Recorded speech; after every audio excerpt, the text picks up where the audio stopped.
আমরা বলছি এখনো হয়নি, এবং তার কারণ এখনো ওএমআর শিট পাবলিশড হয়নি, অবৈধদের কাছ থেকে টাকা আদায় হয়নি। যে মাইনের টাকা 1, 2, 3, 4 করে মাইনের প্রতি মাসের টাকা যা অ্যাকাউন্টে ঢুকেছিল সব ফেরত দিতে হবে। Commissioner of school education, chairman, SSC, president, board, director, CBI, মানে সিবিআই ডিরেক্টরের বাইরে নয় কিন্তু ছাড়া পেয়েছে। তার কারণ হচ্ছে আপনি যাদেরকে নির্বাচন করে পাঠান তারা জানে যে চুরি তারাই করবে, ফলে তারা শক্তিশালী আইন তৈরি করে না।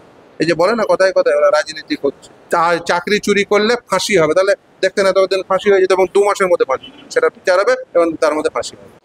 নমস্কার, ইনস্টা খবরে আপনাদের সকলকে স্বাগত জানাই।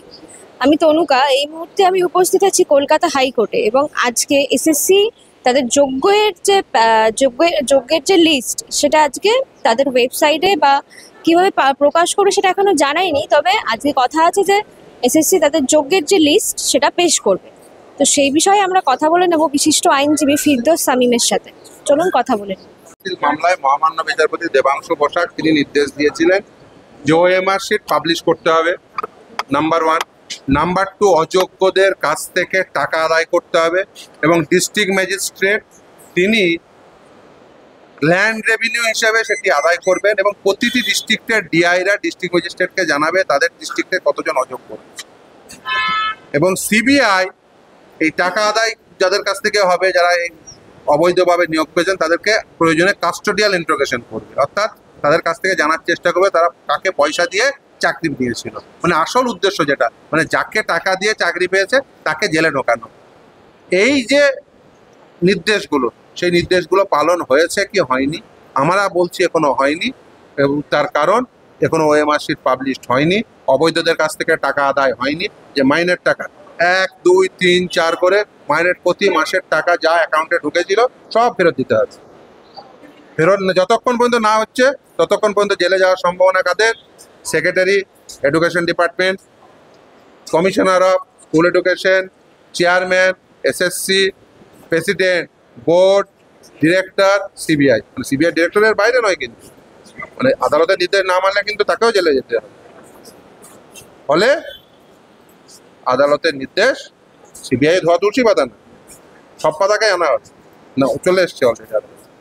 ফলে সবাইকেই আদালতের নির্দেশ মানতে হবে। যদি না নির্দেশ মানে তাহলে কন্টেম্প করার জন্য যা শাস্তি জেলে যাবে। এর আগে তো শিক্ষা দুর্নীতি অনেকজন জেলে গিয়েছে, আবার ছাড়া পেয়েছে। তো সে তো দেশ ছাড়া পেয়েছে, তার কারণ হচ্ছে আপনি যাদেরকে নির্বাচন করে পাঠান তারা জানে যে চুরি তারাই করবে, ফলে তারা শক্তিশালী আইন তৈরি করে না। এই যে বলে না কথায় কথায় ওরা রাজনীতি করছে, আরে রাজনীতি তো আমাদেরই করার কথা ছিল, রাজনীতি তোমাদের করার কথা ছিল না। চোরটারা এখন রাজনীতি করছে, ভদ্রলোকেরা রাজনীতি করছে না। ফলে কি হয়, চোরটারা নিজেদের মতো আইন তৈরি করছে, পাবলিককে বোকা বানাচ্ছে নিজেদের মতো। যদি ধরো শাস্তি থাকতো যে চাকরি চুরি করলে ফাঁসি হবে, তাহলে দেখতে না ততদিন ফাঁসি হয়ে যেত এবং 2 মাসের মধ্যে ফাঁসি সেটা বিচার হবে এবং তার মধ্যে ফাঁসি হবে। সুপ্রিম কোর্টের তাহলে সে আইন থাকলে এতদিন ফাঁসি হয়ে যেত।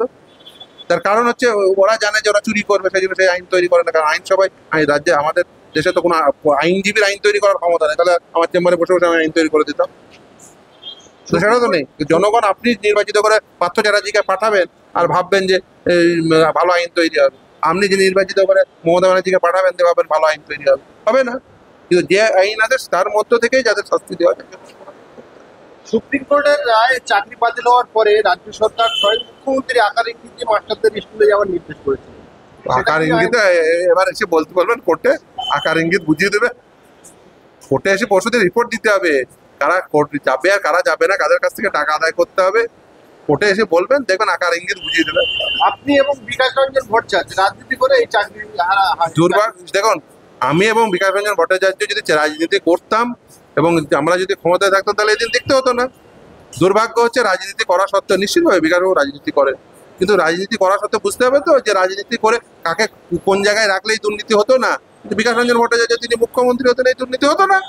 আমি তো বলছি যে অবভিয়াসলি এটা রাজনীতি করেই হয়েছে। তার কারণ রাজনীতিটা হচ্ছে যে মমতা ব্যানার্জি রাজনীতি করে ক্ষমতায় বসেছে বলেই দুর্নীতি করেছেন। কিন্তু রাজনীতি না হলে অবশ্যই রাজনীতির অংশ, কোনো সন্দেহ নেই। এটা মমতা ব্যানার্জিরা এই রাজনীতির বেনিফিশিয়ারি হয়েছে বলেই কিন্তু এই দুর্নীতি হয়েছে। যদি মমতা ব্যানার্জির জায়গায় বুদ্ধদেব ভট্টাচার্য থাকতো হতো না, যদি বিকাশ রঞ্জন ভট্টাচার্য থাকতো হতো না, ফিরদৌস সামিম থাকতো হতো না। খুব সিম্পল কথা। রাজনীতি করে মমতা ব্যানার্জি ক্ষমতায় বসেছে বলে হয়েছে, রাজনীতি করে পার্থ চ্যাটার্জি মন্ত্রী হয়েছে বলে হয়েছে। যদি পার্থ চ্যাটার্জির জায়গায় অন্য কোনো ভালো মানুষ থাকতো, হতো না, এই দুর্নীতি হতো না। এর আগে যে 34,000 এর আগে যে 34 বছর একটা সরকার ছিল, সেই সরকারকে বহু দুর্নীতি দেখিয়ে বর্তমান সরকার সততার প্রতীক বলে ক্ষমতায় এসছে। দেখুন 34 বছরের আপনি যেটা বলছেন, 34 বছরে কেউ জেলে যায়, কোনো মন্ত্রী জেলে যায়। মমতা ব্যানার্জি এখনো পর্যন্ত একজনকেও জেলে পাঠাতে পারেনি। উল্টে 34 বছরে যা যা হয়েছে আমরা বলছি আমাদেরকে তথ্যটা আমি মামলা করে দেবো, আমি ফেরদৌস আমি মামলা করে দেবো।